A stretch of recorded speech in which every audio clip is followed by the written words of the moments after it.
Alunos, nós iremos fazer hoje a resolução de alguns exercícios sobre o estudo dos gases e a primeira lei da termodinâmica.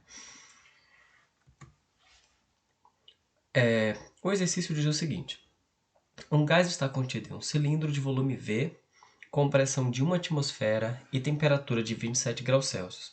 Esse cilindro tem uma válvula de segurança que libera o gás se a pressão exceder 3 atmosferas. Qual é a temperatura máxima que esse gás pode atingir para que a válvula de segurança não entre em ação? Então, observe que a questão já nos dá que o volume é V, ou seja, o volume não se altera. Então, nós temos uma questão de uma transformação isovolumétrica. Então, a única coisa que nós precisamos fazer de imediato é transformar esse 27 graus Celsius em Kelvin, né? E 27 graus Celsius sabemos que equivale a 300 Kelvin. Bom, agora basta nos aplicar na equação P1 sobre T1 é igual a P2 sobre T2. Então, a pressão 1 já está aqui, é 1 atmosfera. Então, nós teremos que 1 sobre 300 é igual a 3, certo? Que é a segunda pressão, sobre T2, que é a temperatura que nós queremos encontrar. Bom, fazendo a multiplicação aqui de meios por extremos, nós encontraremos que T2 será igual a 900 Kelvin. E 900 Kelvin, né, transformando para graus Celsius, é igual a 627 graus Celsius. Ok? Então, essa é a temperatura. A próxima questão diz o seguinte: uma lâmpada elétrica de filamento contém certa quantidade de um gás inerte. Quando a lâmpada está funcionando, o gás apresenta uma temperatura aproximada de 127 graus Celsius e a sua pressão é igual à atmosférica. Supondo-se que o volume da lâmpada não varie de forma apreciável, qual será a pressão do gás à temperatura ambiente de 27 graus Celsius, quando a lâmpada estiver desligada? Então, a primeira coisa a se fazer nesse tipo de questão é transformar as temperaturas de 127 graus Celsius em Kelvin, certo? 127 graus Celsius equivale a 400 Kelvin. E o 27 graus Celsius equivale a 300 Kelvin. Ok. Bom, agora o que nós iremos fazer é colocar na fórmula, né? Já que o volume é constante, né? Já que está dentro de um recipiente onde o volume não muda. Então, novamente, nós iremos utilizar a equação P1 sobre T1 é igual a P2 sobre T2. Então, agora basta substituirmos os dados. Então, nós temos a pressão 1, nós não sabemos. A temperatura 1, nós sabemos que é o 300. E isso é igual a 1 sobre 400. Então, novamente fazendo os meios pelos extremos, né, nós encontraremos que P1 será igual a 0,75 atm. Ok? Um recipiente de volume constante contém certa massa de um gás ideal, a pressão P1 e a temperatura T1. Retira-se do gás determinada quantidade de calor e a temperatura cai pela metade. Então, isso aqui é T1, aqui vai ser o quê? T1 dividido por 2. Qual o novo valor da pressão do gás? Bom, é fácil de observar que se a temperatura caiu pela metade, a pressão também vai cair pela metade. Então, P1 sobre 2. Então, a resposta da letra A é P1 sobre 2. E copie o gráfico da figura no caderno e localize os novos valores da temperatura e da pressão. Então, vocês irão fazer novamente esse gráfico e irão fazer esse desenho que eu acabei de fazer, certo? Só irão acrescentar isso aqui, ó, esse ponto e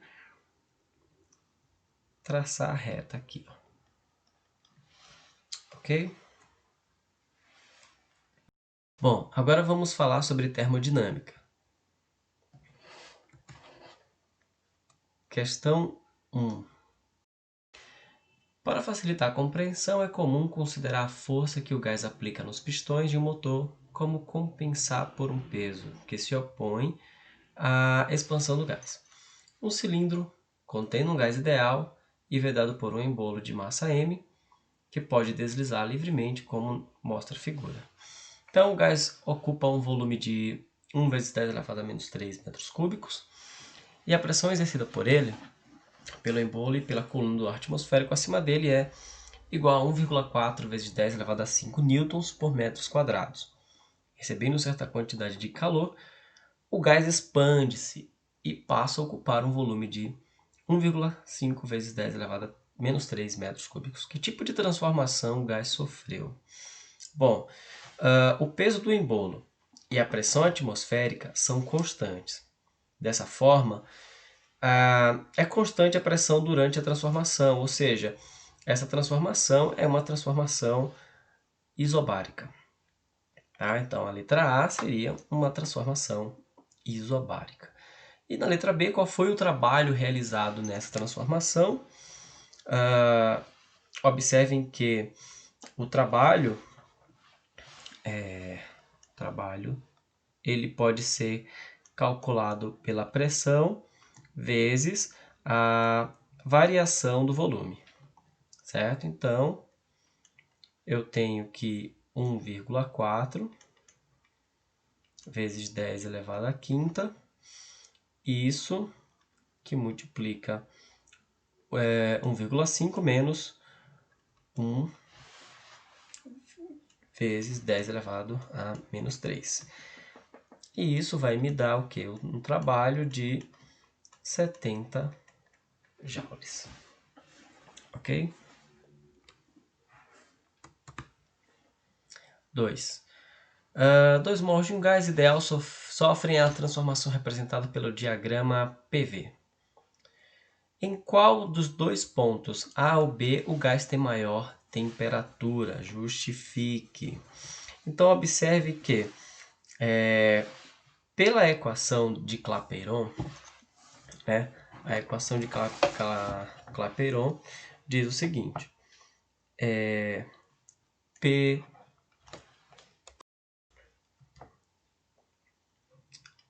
onde PV é igual a nRT.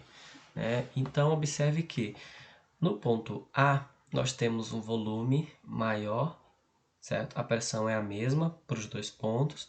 Então, pelo fato do ponto A ter um volume maior, ou seja, esse V aqui, ó, ele é maior, isso me dá o quê? Que T também vai ser maior, certo? Então, o ponto A será o ponto maior, pois o volume de A é maior do que o volume de B. Tá? E qual é o módulo do trabalho realizado pelo gás na transformação a B? Então, módulo do trabalho, é só calcular P vezes ΔV. Certo? Então, esse trabalho será igual a 12, que multiplica 8,2 menos 4,1. Tá? Então, esse trabalho ele terá um módulo de menos 49,2 atm por litro. Ok? Então, isso quer dizer que o trabalho ele é negativo e transformando isso, então, meu trabalho será igual a menos 4,920 joules. Ok? Bons estudos!